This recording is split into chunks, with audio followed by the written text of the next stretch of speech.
protein is not just all about like gains and getting lean.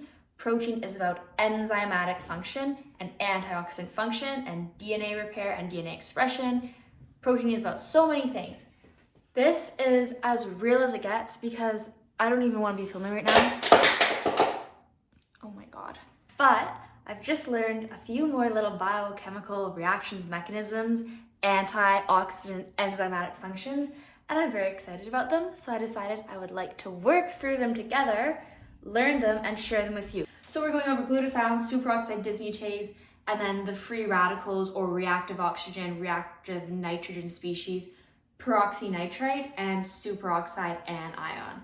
These guys both can cause a huge amount of cellular damage. So your body uses superoxide dismutase and the glutathione system, so glutathione peroxidase, glutathione peroxide, glutathione peroxidase, and glutathione reductase to deal with these really nasty free radicals. What exactly are we doing in this video? We are literally just figuring out the chemical reactions, the biochemical pathways, the enzymes, the antioxidant enzymes, and their mineral cofactors that help your body deal with these nasty free radicals and neutralize them and just like knock out their power.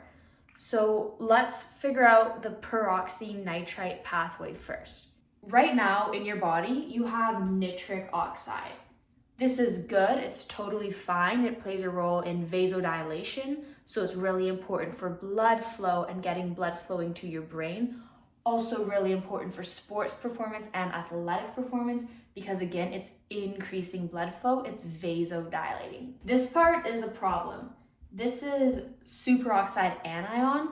It is a reactive oxygen species and it can cause a huge amount of cellular damage, inflammation, and it can really screw up your cell's redox balance, which can ultimately lead to things like cell death and metabolic disease or metabolic dysfunction. This already exists in your body. This is good, happy, healthy. This is disaster. If this disaster molecule combines with this good molecule, it makes peroxynitrite. Peroxynitrite. This is a reactive nitrogen species, so it's literally just another free radical. But the thing is, this is so extremely highly reactive. This is like a little less reactive, but they're both super bad. This one is just less bad. Now what's happened in your body is nitric oxide has spontaneously reacted with superoxide anion to give you peroxynitrite. What might happen next? Peroxynitrite might be able to combine with a proton. So maybe this is happening inside your mitochondria in the intermembrane space where there's a lot of proton pumping going on. Peroxynitrite, ONOO minus plus H plus, a proton, can make ONOOH. I have no idea what this is called. One moment, please. Let's just call this reduced peroxynitrite because here's peroxynitrite and here it is getting a hydrogen or a proton. Now it's ONOOH. I might be incorrect in saying this, but I would guess that this would be reduced peroxynitrite. It probably has a better chemical name than that. What can happen next when we have reduced peroxynitrite? This can spontaneously break down into NO2 radical and hydroxyl radical. So reduced peroxynitrite can spontaneously go into nitric oxide radical, nitric dioxide radical because there's two oxygens, and hydroxyl radical. This is a huge disaster because he's so unstable, so reactive. So the hydroxyl radical can cause lipid peroxidation. He can oxidize cholesterol, increase inflammation, really cause a lot of oxidative stress because he is a reactive oxygen species. And what else can he do? He can damage your DNA.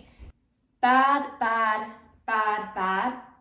But right now, we haven't introduced any of our antioxidant enzymes or antioxidant mechanisms into the system. So because these reactions are spontaneous, there's nothing we can do about it.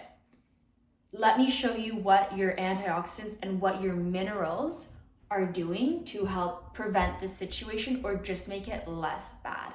Let's start by going over superoxide anion radical and superoxide dismutase. Superoxide dismutase is the antioxidant enzyme that neutralizes superoxide anion radical. Superoxide dismutase exists in 3 forms, so there's SOD 1, 2, and 3, and superoxide dismutase cannot function without its proper mineral cofactors. So the minerals that you get from a good, nice, healthy diet are copper, zinc, and manganese. So superoxide dismutase cannot neutralize this nasty radical without copper, zinc, or manganese, depending on what form of SOD we're dealing with. So we have superoxide anion hanging around in your cell. Superoxide anion combines with proton, and this will give us H2O2. Combines with 2 protons, and we have H2O2. This is done by superoxide dismutase, and he's got those mineral cofactors, copper, zinc, and manganese. H2O2, recall from our previous videos on antioxidants and DNA mutation, H2O2 is hydrogen peroxide.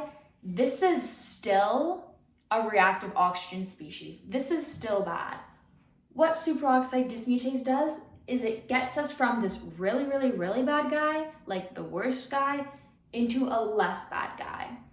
So our problem's like only half dealt with. Now that we have hydrogen peroxide, this is where we are going to see the enzymes glutathione peroxidase and glutathione reductase come into place. Another enzyme we could be using is catalase, so let's call it CAT. And these 3 enzymes are going to help us deal with this reactive oxygen species. So we've gone from danger to danger. Now we just need these guys to get us out of this bad situation. We've used superoxide dismutase to get us from superoxide anion to hydrogen peroxide. Hydrogen peroxide, still a highly reactive oxygen species, can damage your DNA, oxidize cholesterol, cause inflammation, and signal cell danger. So we need to deal with this. This guy has 2 pathways or 3 pathways. One of them is really bad. We can go hydrogen peroxide. It'll react with Fe2 plus iron, ferrous iron, and then we end up with 2 hydroxyl radicals. This is really bad. So we went from like the worst case ever to a less bad case to now something like a little worse. So you do not want this hydrogen peroxide to be reacting with ferrous iron, because now you're going to get 2 hydroxyl radicals, and these are going to just zap the healthy fats of your cell membrane, cause a huge amount of vascular inflammation, and just really stress your cells, cause oxidative stress in your cells. What you do want to happen is you want your glutathione system to kick in and just deal with this nasty hydrogen peroxide problem. Glutathione needs selenium, the mineral selenium, as a cofactor. So when people talk about eating Brazil nuts for detox or Brazil nuts for antioxidant support, that is because your body literally cannot make glutathione without selenium. Another key feature of the molecule glutathione is that it has a disulfide bridge. So it has the atom sulfur in there, and that atom sulfur is critical to glutathione's function. So if you are eating sulfur-rich vegetables, cruciferous vegetables, sprouts, broccoli, cabbage, kale, mustard as well, these all have a lot of sulfur in them, and they are all helping your body produce more glutathione. They also have other antioxidant properties and other ways of increasing glutathione levels of your body, but Sulfur is a really important key one of those. So how does glutathione even work? Let me make space. How does glutathione even work? I'm gonna make a whole massive giant video going over glutathione mechanism and what you can do about it, how you can biohack your way to better health with glutathione. But let's just continue on the theme today, figuring out the chemical pathways.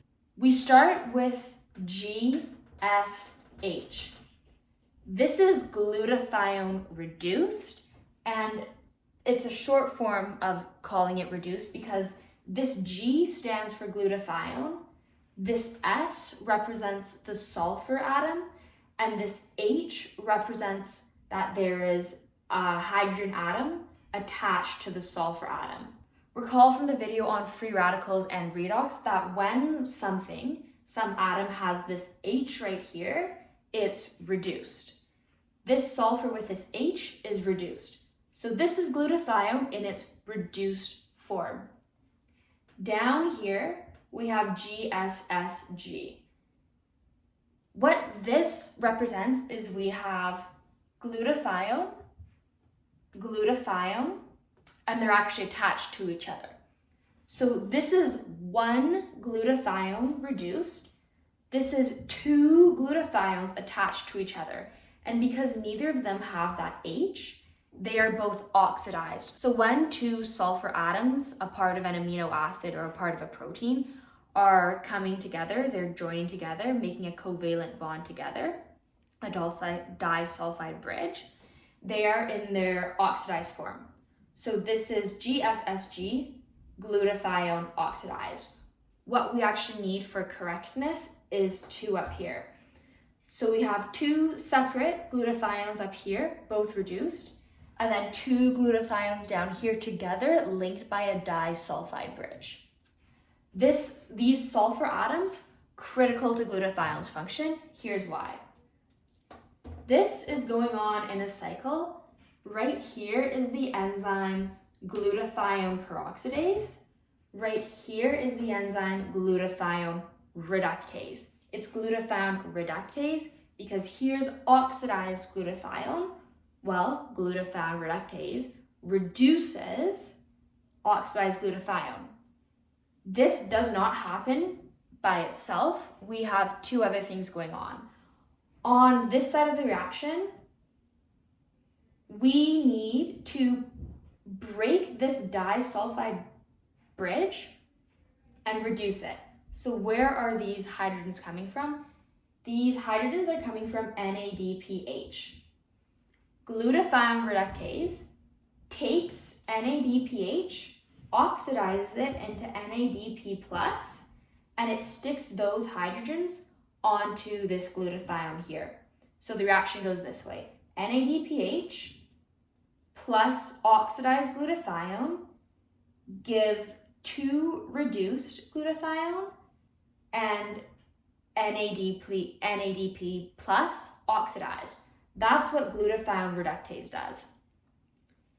Now that we have reduced glutathione, he can deal with the free radicals. He can deal with hydrogen peroxide.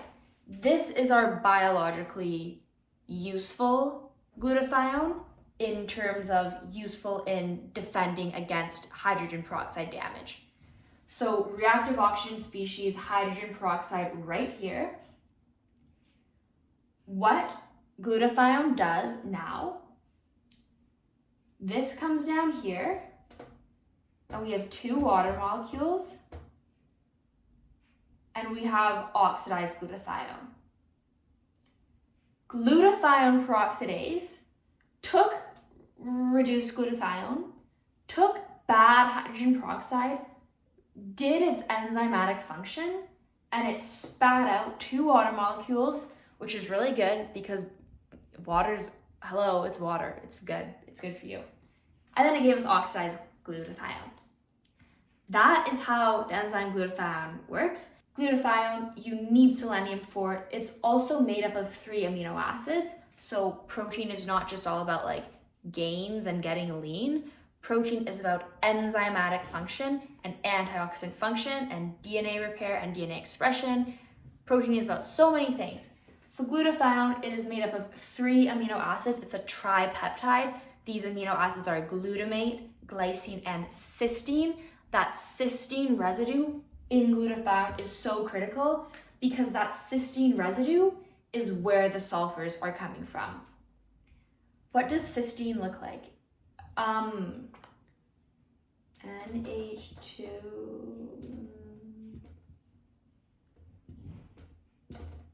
I think this is what the amino acid cysteine looks like. I might have screwed this up, but the important part is that the amino acid cysteine has that SH group there, which is that SH here. Reduced glutathione has the cysteine reduced. Oxidized glutathione, those cysteines are coming together to make the disulfide bridge. So this was a little bit of a messy high-level overview. I've got a whole series on antioxidants coming out now. I promise it's not going to be as messy as this because I've actually planned it really nicely, but I just wanted to work through the biochemical mechanisms and the enzymes to give you a high-level overview and a little introduction. So I'll see you all in the antioxidant series. Goodbye, everybody. Have such a lovely day. And I hope you find this as exciting as I do. Okay, see ya later.